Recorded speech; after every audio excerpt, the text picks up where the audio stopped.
네, 오늘 우리는 3.1운동 100주년을 맞아서 그 어느 해보다도 깊은 감동 속에 예배를 드리고 있습니다. 1919년 3월 1일 대한독립 만세 운동이 있은 다음 날 3월 3일에 기독교인들에게 독립단 통보문이라고 하는 문서가 배포되었습니다. 이것은 일종의 행동 강령인데 이 문서에는 다음과 같은 내용이 담겨 있습니다. 존경하는 고귀한 독립단 여러분, 어떤 일이든지 일본을 모욕하지 말고 돌을 던지지 말며 주먹으로 때리지 말라. 이는 야만인이 하는 바 독립의 주의를 손상할 뿐이니 행여 각각 주의할지며, 신자는 매일 3차례 기도하되 일요일은 금식하며 매일 성경을 읽되 월요일은 이사야 10장, 화요일은 예레미야 12장, 수요일은 신명기 28장, 목요일은 야고보서 5장, 금요일은 이사야 59장, 토요일은 로마서 8장을 돌아가며 다 읽을 것이라. 이처럼 기독교인들의 독립운동은 예수 그리스도의 사랑과 가르침을 따르는 평화적 비폭력 독립운동이었습니다. 그러나 우리가 이렇게 비폭력의 운동을 하였다고 해서 일제가 그렇게 우리를 대한 것은 아닙니다. 투옥과 살인과 폭력으로 우리 민족의 독립의 열망을 무참하게 짓밟았습니다. 그리스도인들의 독립을 향한 의지와 열정은 동시에 신앙운동이었습니다. 이만열 교수는 이렇게 말합니다. 기독교의 항일 독립운동은 민족과 신앙을 일치시킨 신앙운동이었다. 우리는 3.1운동에 참여한 기독교인들이 신앙 안에서 독립운동을 한 것을 곳곳에서 찾을 수 있습니다. 독립선언문 민족대표 33인 가운데 16명이 기독교인이었습니다. 이 16명 가운데는 감리교회 신석구 목사님도 포함이 됩니다. 그런데 이 신석구 목사님은 선언서에 서명하도록 권유를 받았을 때 20여일을 새벽 기도를 하면서 기도를 드립니다. 그러다가 2월 27일에 이러한 하나님의 음성을 듣습니다. 4,000년 전하여 내려온 강토를 내 대에 와서 잃어버린 것이 죄인데 찾을 기회에 찾아보려고 힘쓰지 아니하면 더욱 죄가 아니냐. 이 음성을 들은 목사님은 서명을 했습니다. 이분은 특별히 감리교 목사로서 심사참배를 끝까지 반대한 인물로도 유명합니다. 3.1 만세운동에 참여한 기독교 대표들은 모두가 기도의 역군이자 하나의 미랄이 되고자 하였습니다. 남강 이승훈 장로님은 만세운동으로 일경에 체포된 뒤 공판에서 하나님이 가르치시는 바가 있으니 오색인종 어느 누가 조국의 흥왕과 종족의 번영을 바라지 아니하겠으며 더욱이 남의 나라에 병합된 자기 나라의 독립을 바라지 아니하겠느냐라고 당당하게 말했습니다. 신흥식 목사님은 처음에는 하나님의 뜻으로 되는 것이니 참고 있으려고 했는데 일본 정부의 비인도적 태도와 총독 정치의 핍박을 참을 수 없었다고 토로하고 있습니다. 3.1 운동이 일어나기 하루 전 탑골공원 옆에 있는 승동교회, 지금도 이 승동교회에 있습니다. 그 청년들은 교회 지하실에서 태극기를 만들고 등사기로 독립선언문을 인쇄했습니다. 3월 1일 탑골공원에서 모인 사람들에게 태극기와 독립선언문을 나누어 줬습니다. 독립선언서에 나타난 사상은 민족의 독립을 주장하면서도 폐쇄적 민족주의를 초월한 보편적 가치와 인류 공존을 지향하는 비폭력적 평화의 메시지를 담고 있습니다. 이 선언문을 기초하였던 최남선은 후에 독립선언문의 기초 이념은 기독교 사상이었다라고 고백하고 있습니다. 믿음으로 독립운동을 하였던 우리의 믿음의 선조들은 독립운동을 하면서 매일 3번 기도하고 공동으로 성경을 읽었으며 주일에는 금식까지 하였음을 알 수 있습니다. 그들에게는 믿음의 실천의 중요한 부분이 독립운동이었습니다. 민족을 떠난 신앙은 공허함을 알고 있었습니다. 그렇게 민족운동을 하면서 그들은 매주 월요일이면 이사야서 10장을 읽었습니다. 바로 오늘 우리가 읽어본 말씀입니다. 이사야서 10장에는 무슨 말씀이 있을까요?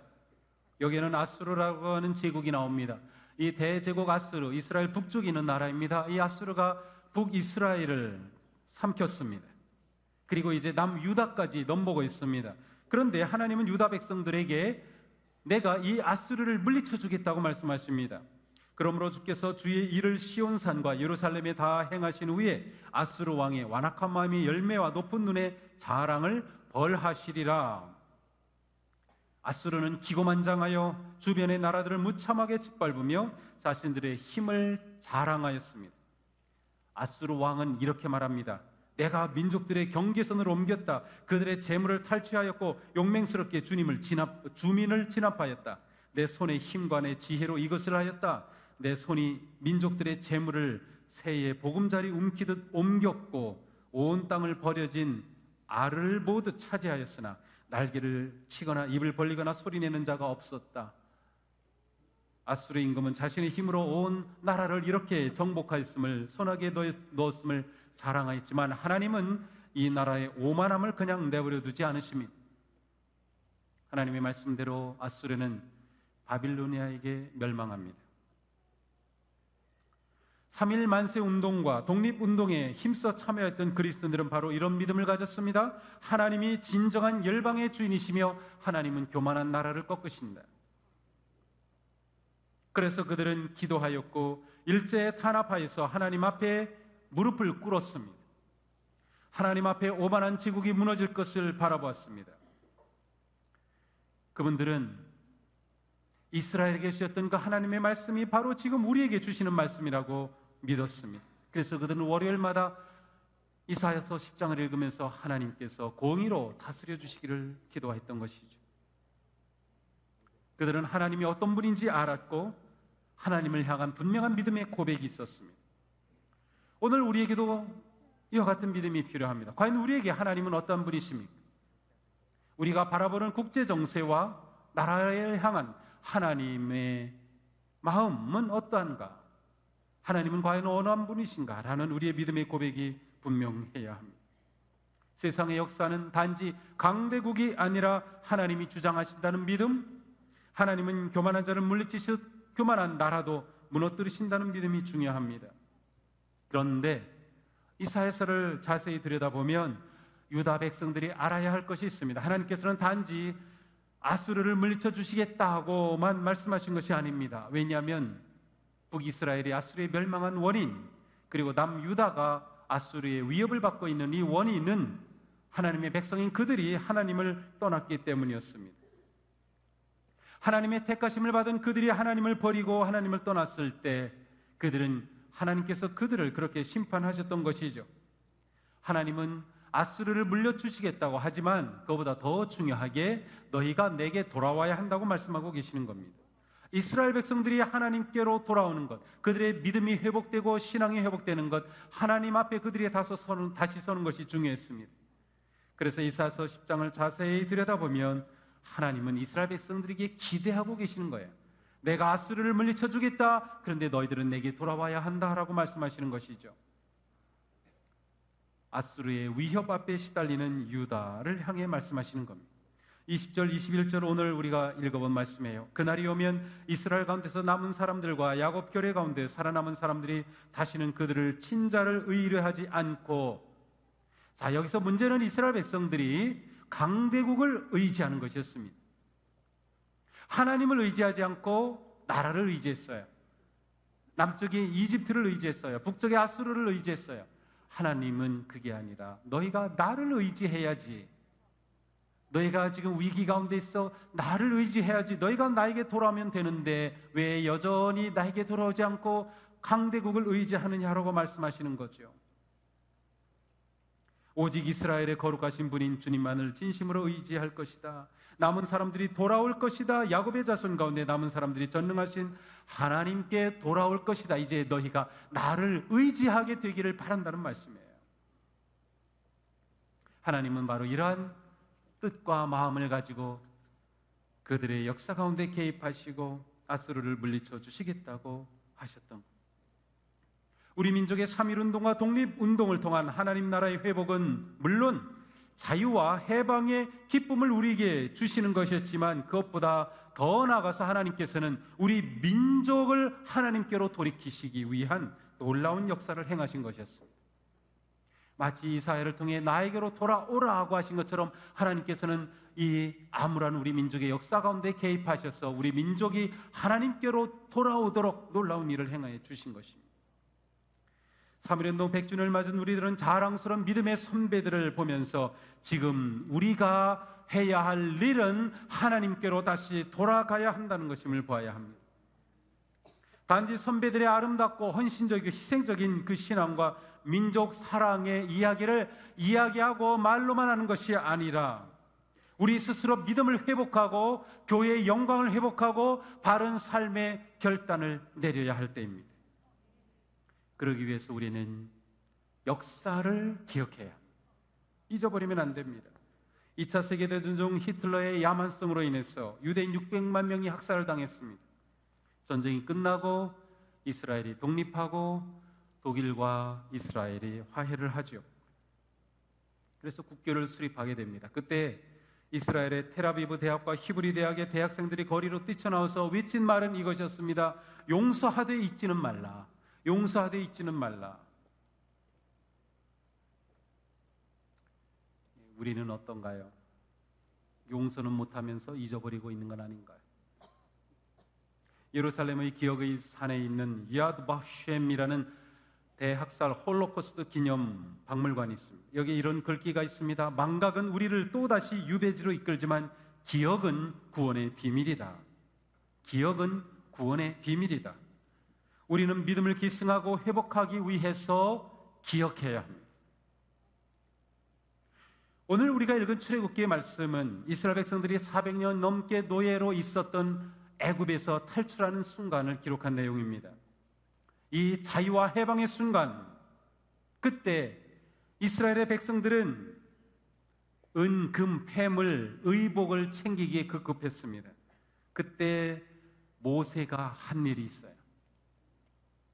특이하게도 모세는 그때 요셉의 유골을 챙겼습니다. 모셉의 유골함을 챙긴 겁니다. 그런 이유는 요셉의 유언 때문입니다. 창세기 50장 마지막 부분에 이렇게 말씀합니다. 요셉은 이스라엘 자손에게 맹세시키며 일렀다. 하나님께서 반드시 너희를 돌보실 날이 온다. 그때 너희는 나의 뼈를 이곳에서 옮겨 그리로 가져가야 한다. 요셉은 110세에 죽으면서 이러한 유언을 남겼어요. 하나님은 반드시 우리에게 약속하신 언약을 이루어 주실 거다. 우리는 반드시 돌아갈 거다. 그때 내 유해를 가지고 가라. 무려 400년쯤이나 후에 있을 일을 내다보고 요셉은 자기 뼈를 가지고 가라고 말하는 거예요. 요셉이 그 언약을 믿었듯이 모세는 하나님으로부터 그 언약이 이루어지시는 놀라운 계획을 받고 지도자로 가서 그들을 해방시킵니다. 여호수아서의 맨 마지막 24장인데 제가 작년에 시리즈 설교하면서 여호수아 23장까지만 하고 한 장 남겨놓고 있어요. 이제 24장 또 마지막으로 할 텐데 이 24장 이렇게 마무리됩니다. 이스라엘 자손은 이집트에서 가져온 요셉의 유해를 세겜에 묻었다. 이것이 여호수아서의 결론입니다. 놀랍지 않나요? 요셉의 유고를 묻은 것이 완성으로 설명이 되고 있어요. 하나님께서 이스라엘 백성들을 이집트에서 탈출시키시고 자유를 주시고 해방을 하셨어요. 그들을 인도하셔서 가나안 땅에 이끄셨고 가나안 땅에 정착한 이스라엘 백성들 그 정착의 결론은 요셉의 유해를 세겜에 묻었다는 것입니다. 이것은 믿음의 행동입니다. 모세가 메고 나온 요셉의 뼈는 단순한 유골이 아닙니다. 이스라엘의 역사였으며 하나님의 언약의 증거였습니다. 하나님의 역사와 언약의 계승이 기억을 통해 이루어지는 거예요. 요셉의 뼈는 기억의 매개체가 돼요. 그래서 중요한 것입니다. 성경에 보면 시편에 기억이라고 하는 말이 가장 많이 나옵니다. 기억하라. 그런데 그 모든 기억하라고 하는 초점은 이집트에서 애굽에서 너희들을 건져내신 하나님을 기억하라는 거예요. 그것이 가장 중요한 초점이에요. 너희들을 광야에서 살리신 하나님을 기억하라는 거예요. 너희들에게 언약을 이루어 주신 하나님을 기억하라는 거예요. 그 다음 역대기에서 기억하라는 말씀이 많이 나와요. 자, 그런데 이 말씀 가운데 신명기에 가서 보면 거기에서도 기억하라는 말씀이 많이 나와요. 신명기 32장 7절입니다. 옛날을 기억하라. 역대의 연대를 생각하라. 네 아버지께 물으라. 그가 네게 설명할 것이요 네 어른들에게 물으라. 그들이 네게 말하리라. 기억하라. 역사를 기억하라.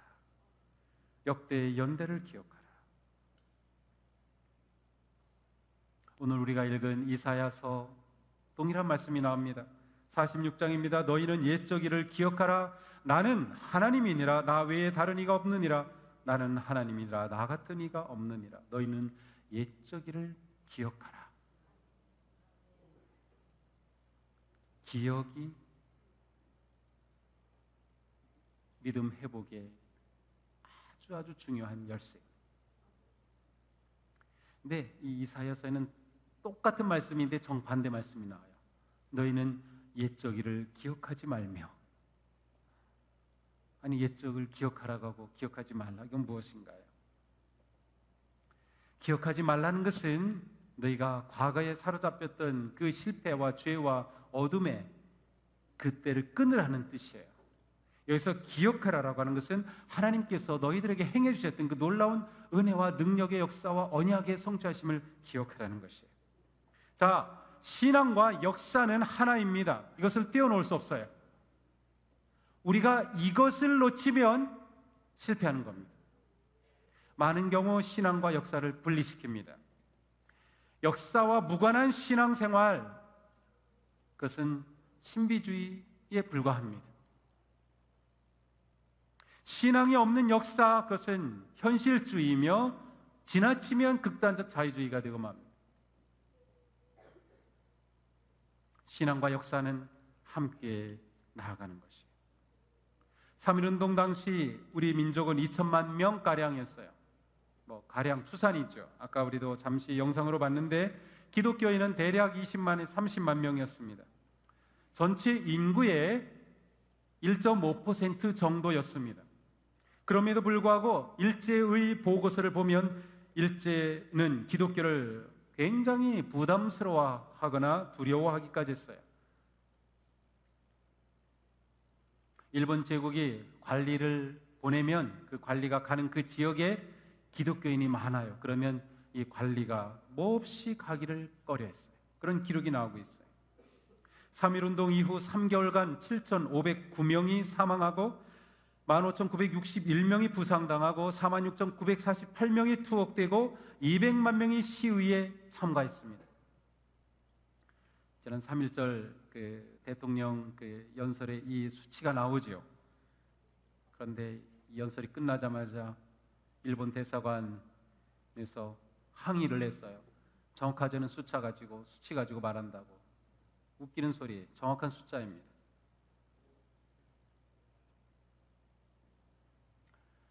사민운동 이후 약 1,400여 곳에서 만세 운동이 일어났습니다.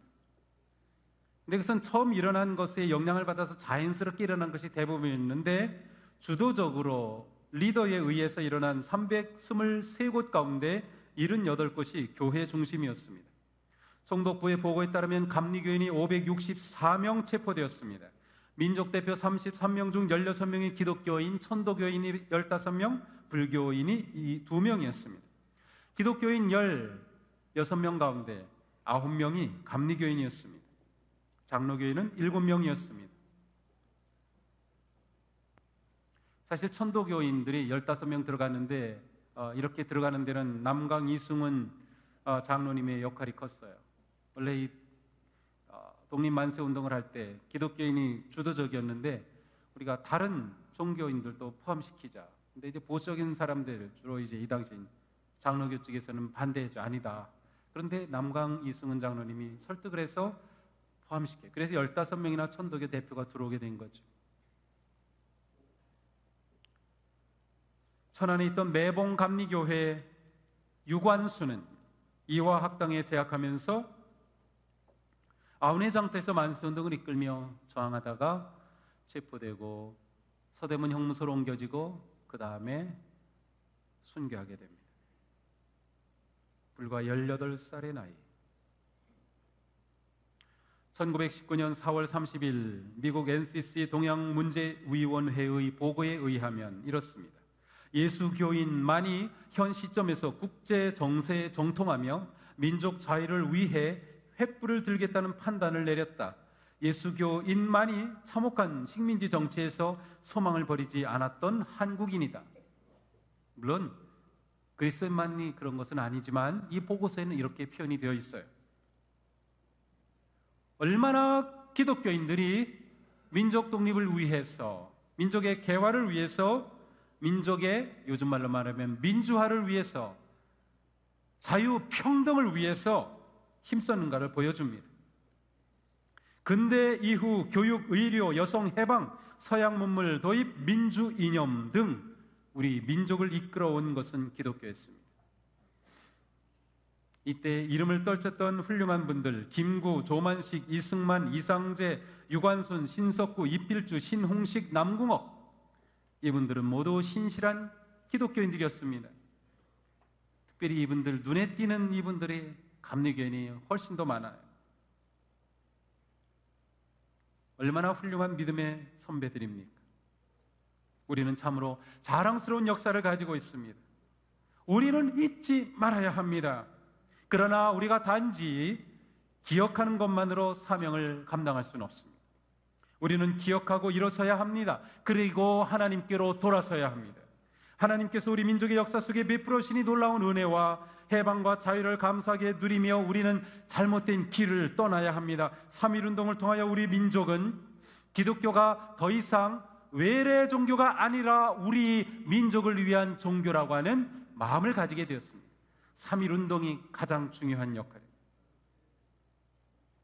제가 말씀드린 것처럼 하나님께서 이 민족을 부르실 때 바로 그리스도인들을 사용하였어요. 3.1운동에 기독교인들이 적극적으로 참여하고 나라를 위해 희생함으로 조선 백성들은 기독교 그리고 기독교인은 서양 사람들이 전해준 외래 종교가 아니고 우리를 위한 것이구나.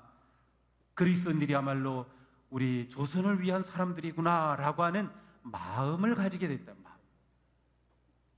이것 때문에 기독교는 대한민국에서 급성장할 수 있었던 거예요. 그러나 지금 우리의 모습은 어떻습니까? 반기독교적인 분위기가 강합니다. 기독교에 대한 시선이 아주 차갑습니다. 각종 사건과 문제에 기독교인들이 연루되어 있습니다. 왜 그렇습니까? 역사를 무시한 신앙이기 때문에 그래요. 역사를 무시한 채 기복 신앙과 교만에 빠졌기 때문입니다.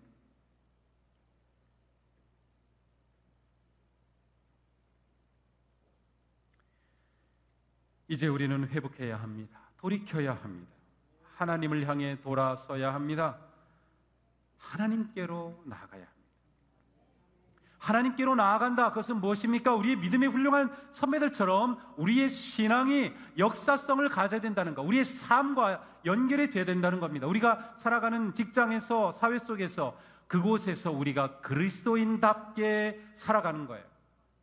하나님의 말씀은 정의를, 자유를, 평화를 가르치기 때문에 우리 민족이 얽매일 때 그리스도인들은 하나님의 말씀에 따라서 민족의 독립을 위해, 평화를 위해, 자유를 위해 일어섰던 것이죠. 그들의 민족운동은 신앙운동이었어요. 그들의 신앙은 역사를 무시한 신앙이 아니고 역사에 참여하는 신앙이었어요. 우리가 이러한 삶을 회복해야 되는 것. 우리가 예수님을 믿는 것 단지 나 혼자 잘 먹고 잘 살자고 믿는 게 아니라는 겁니다. 내가 오늘 이 자리에서 하나님을 예배하는 것은 나의 문제이지만 동시에 그것은 우리 민족의 문제이기도 하는 거예요.